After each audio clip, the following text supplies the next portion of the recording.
Hello, everyone. I'm your host, Brett Barrow, founder of HerFeed. As a reminder, before we begin this live, the information provided during this event is for informational purposes only. This event does not create a doctor-patient relationship. For medical questions, please reach out to your primary care or healthcare professional. Before we actually go into this live, I just also want to warn everybody that today's live broadcast will cover some sensitive real-life subject matter and could be difficult for some people to hear. For anyone who's struggling with human trafficking issues, help numbers will be provided. So with that being said, thank you so much today. We have joining me is Paula Newman-Skomsky, nurse practitioner and forensic nurse examiner with Providence Intervention Center for Assault and Abuse. And thank you so much, Paula, for being here with us. But today we are doing this live because it is Human Trafficking Awareness Day. And actually, I believe that this entire month is actually dedicated to human trafficking. Yes. So this is a very important topic, one that we've seen a lot in the media, I think, lately, but it's definitely something that impacts people all across the world and also very much so in the United States. Before we actually go into that, can we go back to, can you tell us what you do at Providence? Yes. So I'm a family nurse practitioner and a forensic nurse examiner, and I work in our clinic at Providence Intervention Center for Assault and Abuse. We're located inside Dawson Place Child Advocacy Center.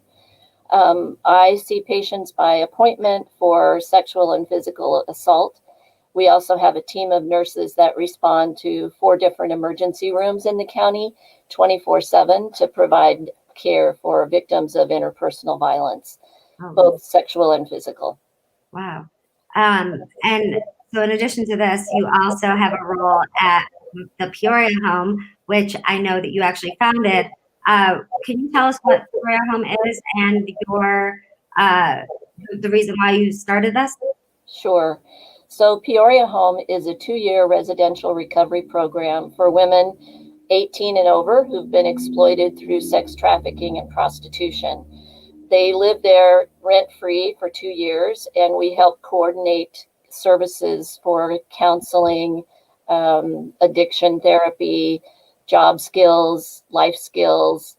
We have support groups, we have art therapy, and women live in community in a house, like, a regular house, while they work on their recovery.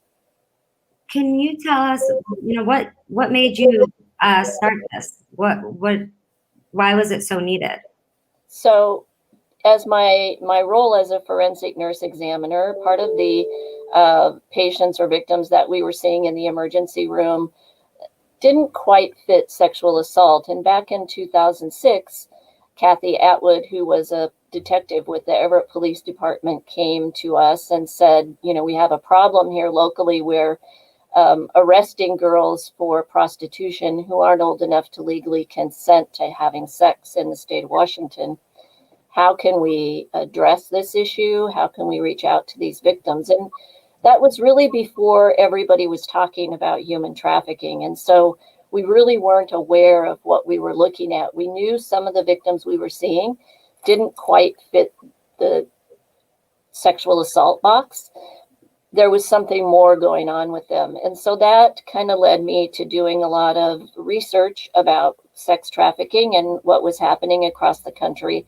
And we started doing education on that. In about 2008, we had a very small core group of people in the community working on it together. And I made a trip to Nashville, to Thistle Farms, because I discovered their program. And so I went out to learn about that and spent a day with the women in the program in Nashville and came back and started talking to people about how much we needed that program here, because there were no services in Snohomish County for women who were involved in the sex trade and trying to exit the sex trade. And so that's kind of how Peoria Home got started. That's incredible. I love stories of people seeing a problem and then doing something about it. And as someone who's dedicated my career to helping women, anything that impacts them is obviously something I'm very passionate about. But again, it's, human trafficking, as you sort of said before, it's now been in the news much more. But what can you tell us, for those of us who may not know what human trafficking is? How can you give us an idea of really what the problem is and what the issues are with it? So human trafficking is when people are exploited for either their labor or for commercial sex acts. And traffickers or pimps or people who control them use force, fraud, or coercion to keep them involved in that business. So for sex trafficking, it's exchange of any commercial item for sex, basically. And that could include pornography, it could include photos, it could just include live acts, like we normally associate with prostitution.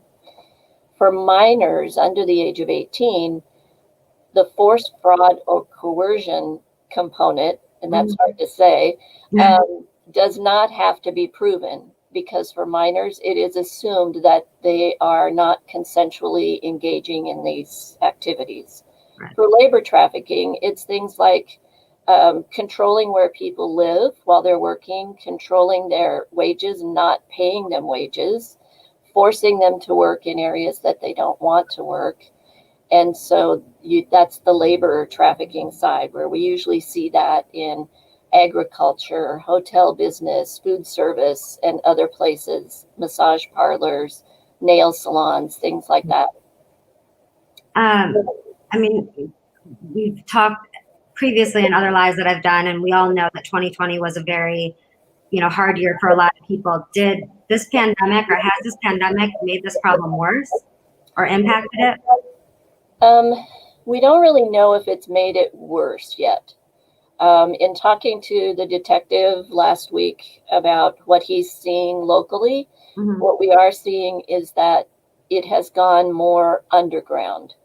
So farther, deeper onto websites and not so much out walking the streets, although we do still see that happening, but more and more it's evolved around websites. And he indicated to me that the girls seem to be getting younger and younger of what we're seeing. And almost every social media platform has a component of sex trafficking happening on it, as well as a lot of online gaming and different social platforms like that as well. So sort of on that note, are there signs that someone could be a victim of sex trafficking, or what are the signs? So there are a lot of varying signs, and sometimes you might not see any at all, but young people, especially who are surviving on the streets but have multiple cell phones, or they have designer clothing and designer bags, and yet they're homeless and living on the streets, those kinds of things don't really add up, right? So we know that somebody is providing those items to them in exchange for something else. And a lot of people will maybe start out down this road doing survival sex, what's called survival sex. And that's exchange sexual activities for a place to stay, food to eat, clothes to wear, things like that. And then somebody starts controlling them and making them do it when they don't want to. So what could you tell us what Peoria Home, like how it does work within the community and how it helps these victims? So at Peoria Home, we have a couple of different programs. We have our residents in the home that live there for 2 years while they work on addiction recovery and trauma recovery and learn some life skills, because a lot of times when people have been surviving on the streets for an extended period of time, the things that we all take for granted, they are lost at doing. So things like meal planning, grocery shopping, budgeting, paying bills, learning how to be self-sufficient, job skills. They don't have job skills or training. So we work with them and with other community partners to provide those services while they're living with us. We also have what's called an affiliate program. And those are women who, for various reasons, don't qualify to live in the home. And that could be because they have custody of their children. And they're doing okay in their recovery, but they need additional support. So our affiliate program allows them to participate in our support groups and our life skills classes and our art therapy classes and all the other kinds of things that we provide to the residents in the home. Our affiliate members can also participate in, even though they can't live in the home. And I imagine that there's also actually, we just got an audience question, and I was going to actually ask this, but are there young women who are being trafficked that are not homeless? Yes, there are. We know through our victim outreach or our advocacy outreach here at the Intervention Center, some of our advocates were doing support groups at the high schools when everybody was in school. Right. And they were being provided information about girls who are attending school all day, and then in the afternoon, they are being trafficked, and their parents are unaware that this is happening to them because they do it for a very short period of time during the day. They're usually done by the time their parents get home from work at 5:30, 6 o'clock.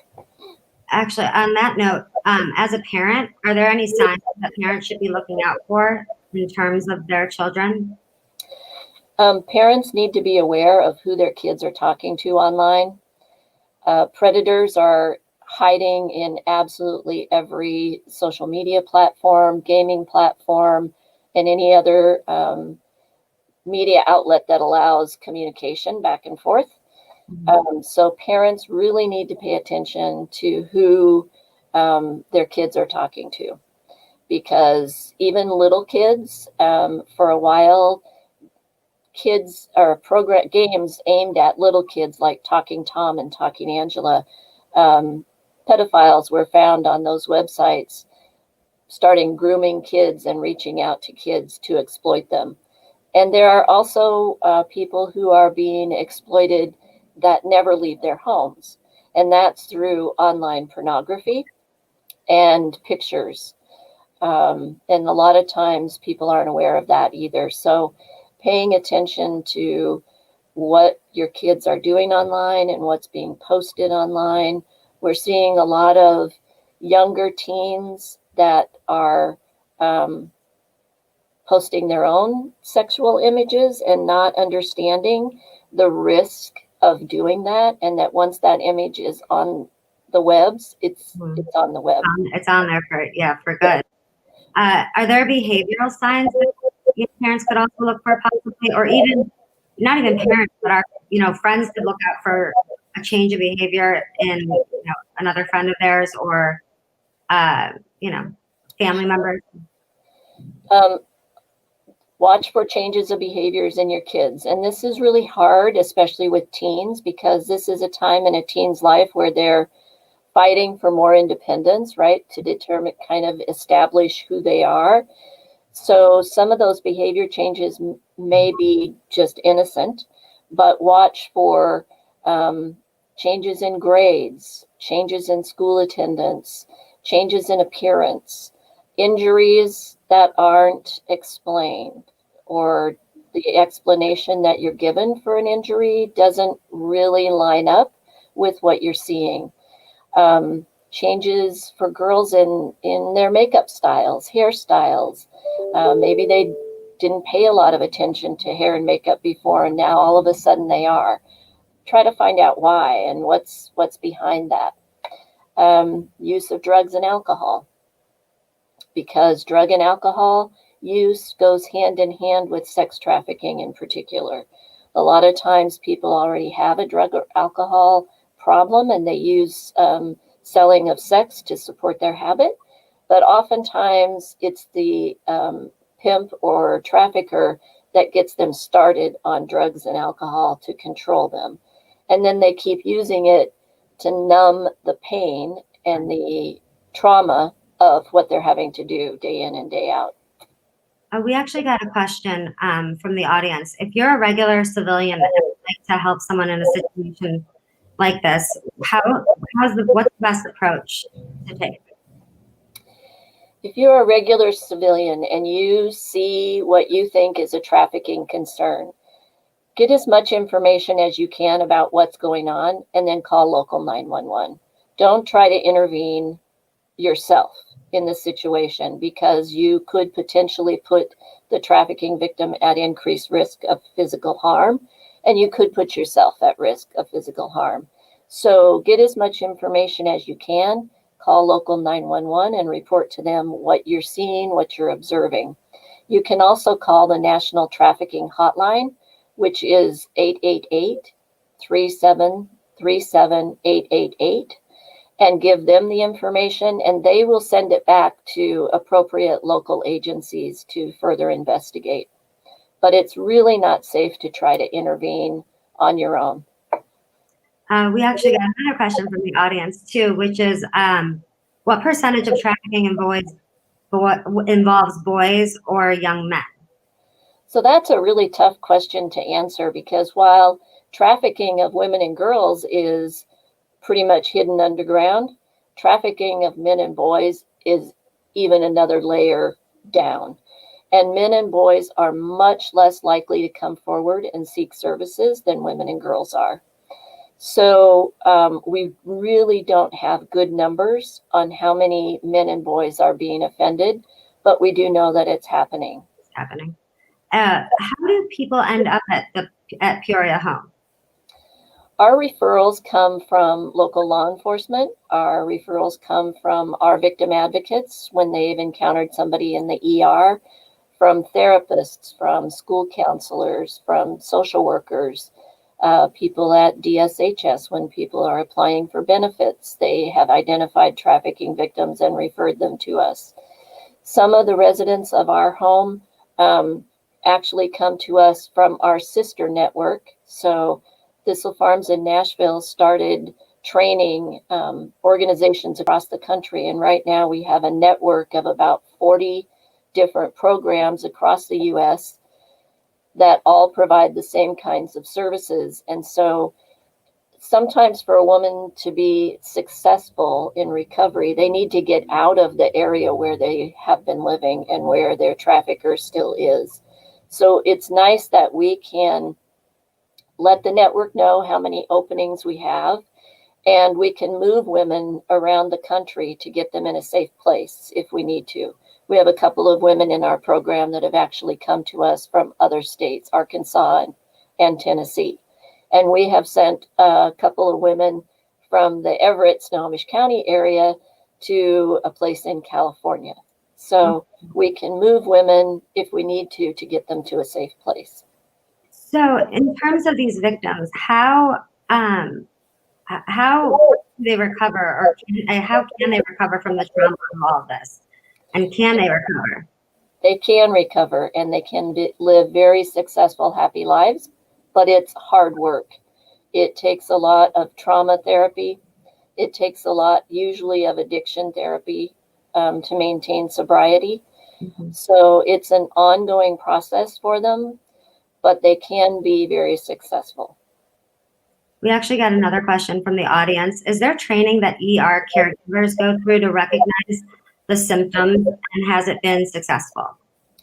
A couple of years ago, the Providence system developed a protocol, a response protocol, and I was on the steering committee to help develop that protocol to educate emergency room staff, OB/GYN staff, urgent care staff about the signs of potential trafficking. And then we have some additional questions in the screening process when somebody comes to the emergency room and they do safety screening.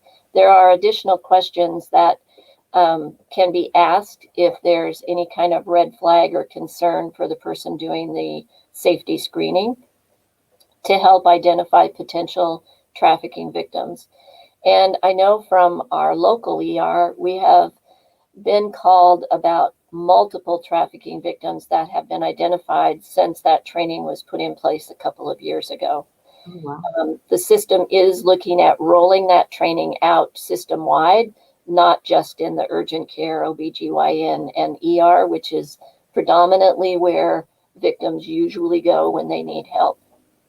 And just for someone who may not know this, why would a victim end up in a situation like in the ER or urgent care? For significant injuries that need medical treatment. Most of the time, traffickers prevent their victims from seeking out services. They try to isolate them.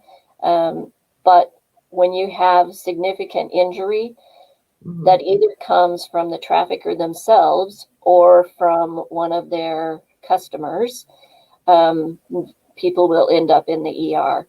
And oftentimes, people will go to the ER when they're just totally exhausted and they're trying to get away from the trafficking situation. So they will go there to try to access services. And we're obviously the goal is to shed light and help victims, but is there anything that we as civilians, I guess, could look out for in terms of maybe who is actually trafficking these victims? Are there any signs that someone may be the one sort of perpetuating all of this? I think if you watch for men or women who have a lot of other women and young boys or young girls around them all the time, there's frequent activity in and out of where they live, all hours of the day and night. Those are things that should raise concern about possible trafficking. Mm-hmm. Trafficking is the second largest criminal activity next to the arms trade. And it is growing and probably soon will overtake the arms trade. So places where you may suspect that drug trade is happening or guns are being sold, there's probably trafficking going on there as well. It's such a widespread problem. It's almost mind-boggling to realize. In terms of the home, is there ongoing treatment and support for these victims? At Peoria Home? Yes. Yes, there is ongoing therapy and support for them while they continue to work on their recovery for the 2 years they're there. And what does that 2 years usually entail? Is it really preparing them to go back into the real world, or is it really sort of is it a lot of reprogramming them? So it is preparing them to return to normal society, what we call normal.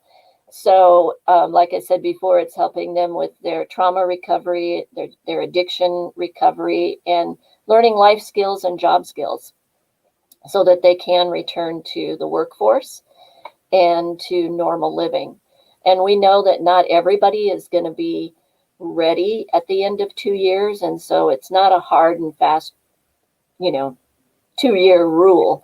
It's designed to be a 4-step program. And during each step of the process, there are more opportunities to start engaging in normal everyday living again. Like we have a couple of women who are working part-time now. And so while they're in the program, but they're continuing to work on their other recovery aspects as well. Are there any, before we wrap up, are there any myths or misconceptions that you would like to address? Are there any common myths about human trafficking? Oh, there are so many. But I think the biggest thing is that people are not choosing this voluntarily. If you ask a class of kindergarten students, what do you want to be when you grow up? Nobody's going to say they want to be exploited or be a prostitute. Right. Women and young men and boys fall into this as a result of abusive childhoods. Over 90% of women involved in the sex trade were sexually abused in their own homes while they were young children. And that kind of set them up on this trajectory. And we believe that that's probably true of young boys and men who are involved in the sex trade as well, or involved in being trafficked, is that they have a personal history of abuse. So nobody is voluntarily choosing this. And if you give a woman an option of having a successful job and being able to support herself some other way, she's going to choose that. Yeah. In terms of, just being someone, a civilian, I guess, if we wanted, what are ways that we can try to help, victims and or get involved with something like Peoria Home, or anything that we can do to sort of help this cause? You can donate. Peoria Home is totally funded through private donations from the community. We are not state or federally funded. So we depend on donations from the community and any other service organization that helps support the homeless population depend on donations as well. And so if you want to get involved, if you want to help, then make donations to those programs.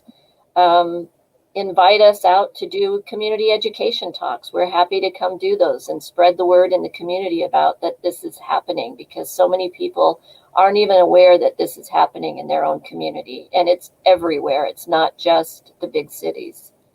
Actually, that's one of the things leading into this, and I was having conversations with other people. I was amazed that people kept sort of saying, oh, it would never happen to me or like in my neighborhood. And when you look at the statistics, it is everywhere. We have another question in the audience. What tips would you give to someone who is in the sex trade and wants to get out? I would encourage you to call the National Trafficking Hotline. If you are in the Snohomish County area, you can call Providence Intervention Center for Assault and Abuse. We have advocates here that can talk to you and help start that process. But the National Trafficking Hotline, the 888-3737-888, can connect you to services no matter where you are. So make that call to start the process of trying to safely exit the trafficking situation. It's always good to develop a safety plan, because just like in domestic violence, sometimes the most dangerous time for trafficking victims is when they're trying to leave. Yeah, definitely. We're actually getting close to wrapping up. One more question. Can you tell us the profile of someone who hires a person for sex? So the number one profile for people who buy sex is white middle-aged men.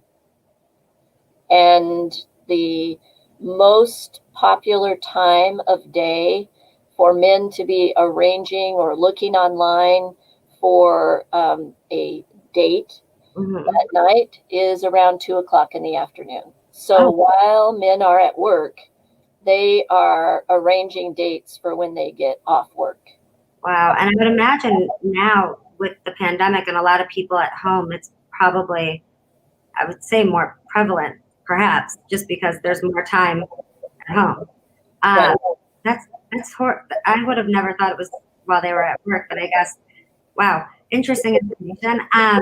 But we are getting close to wrapping up. So is there anything that you would like to add about Peoria Home or to help fight human trafficking? I would just encourage people to increase their education about trafficking, because like you said, there are so many people that just don't even realize that it's happening in the United States. The United States is actually the #1 destination to buy sex with a minor. So get educated about it. We are happy to come out and do community education and outreach and support your local programs that are providing services to the homeless population and to Peoria Home, because we depend on those donations. Thank you so much, Paula. It's been amazing talking to you, and I feel like we could talk about this. There's so much to this topic. I feel like we could have gone on for hours. But we are wrapping up and almost out of time. So thank you so much for joining us, and to everyone for listening, and to all the audience that asked questions. Thank you. If you want to learn more about our initiatives, programs, services, and ways to give, or if you're looking for medical care, please visit providence.org. And also, if you want to help out with Peoria Home, peoriahome.org. Make sure to follow us on social media at Providence Health System for LinkedIn, Facebook, and Instagram, and under Providence on Twitter. And if you want to follow her feed, you can follow us at the Her Feed on Instagram and check out the website at herfeed.com. Thank you, everyone, again for joining, and we will see you soon. Thanks so much. Thank you.